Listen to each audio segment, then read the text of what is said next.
informasi. Ini saya akan menjelaskan tentang tidak beragama orang yang tidak berakhlak. Jadi tidak beragama orang yang tidak berakhlak dalam perspektif ajaran Islam, karena Islam itu sangat menjunjung tinggi akhlak. Jadi inti dari agama Islam itu adalah menuntun manusia agar berakhlak. Akhlak yang buruk dianggap dapat merusak keimanan seseorang. Kemudian seolah-olah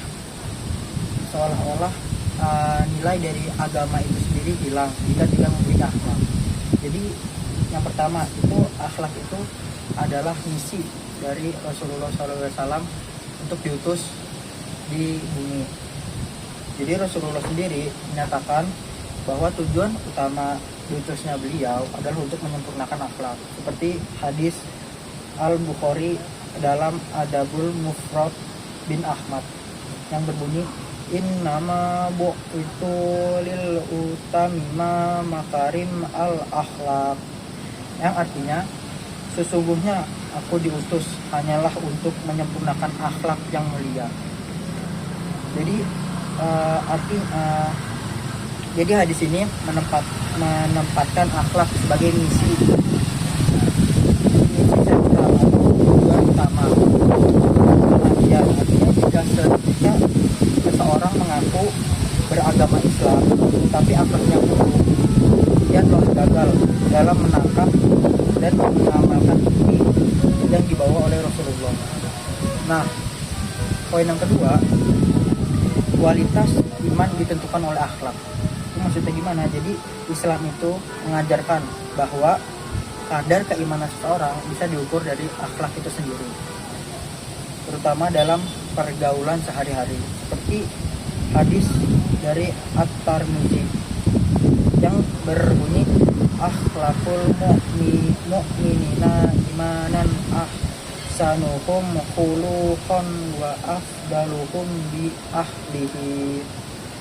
Artinya, orang mukmin yang paling sempurna imannya adalah orang yang paling baik akhlaknya dan paling lembut dalam keluarganya.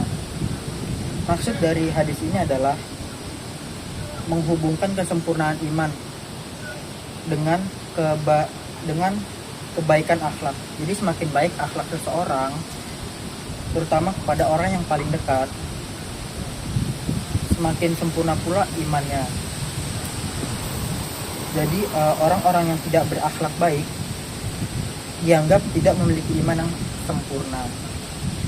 Kemudian poin ketiga, Allah Subhanahu wa Ta'ala mencintai orang-orang yang berakhlak.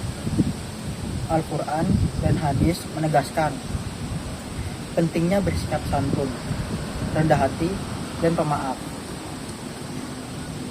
Perilaku-perilaku buruk seperti kesombongan dan kikir justru mendapatkan peringatan keras, seperti pada ayat tentang kerendahan hati dan sikap toleran yang berbunyi, wa ibadur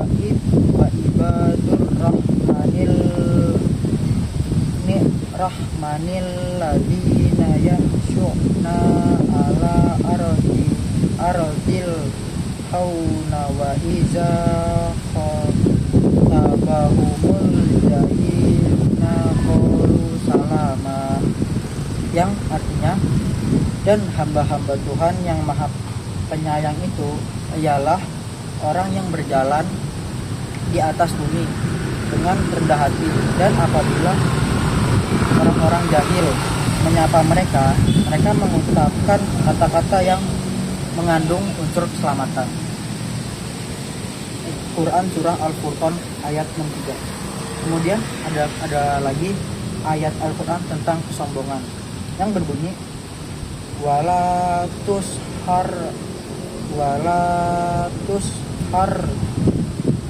khadaqalin nasi wala tamsi fil ardi maraha innallaha la yuhibbu kulla mutakilin fakhur, yang memiliki arti, Dan janganlah kamu memalingkan mukamu dari manusia karena sombong. Dan janganlah kamu berjalan di muka bumi dengan angkuh. Sesungguhnya Allah tidak menyukai orang-orang yang sombong lagi membanggakan diri. Quran surah Luqman ayat 18. Jadi penjelasan ayat-ayat ini merupakan sifat-sifat buruk tidak berakhlak. Seperti sombong dan angkuh adalah hal yang dibenci oleh Allah. Sulit membayangkan bahwa orang yang dibenci Allah dapat dianggap menjalankan dapat sulit membayangkan bahwa orang yang dibenci Allah dapat dianggap jika melaksanakan semua ibadah seperti sholat, puasa, dan haji, tapi berperilaku zalim atau curang membuat seseorang dianggap miskin dari hakikat keberagamaan yang sebenarnya. Berikut penjelasan dari saya tentang akhlak, tentang tidak beragama orang yang tidak berakhlak. Wassalamualaikum warahmatullahi wabarakatuh.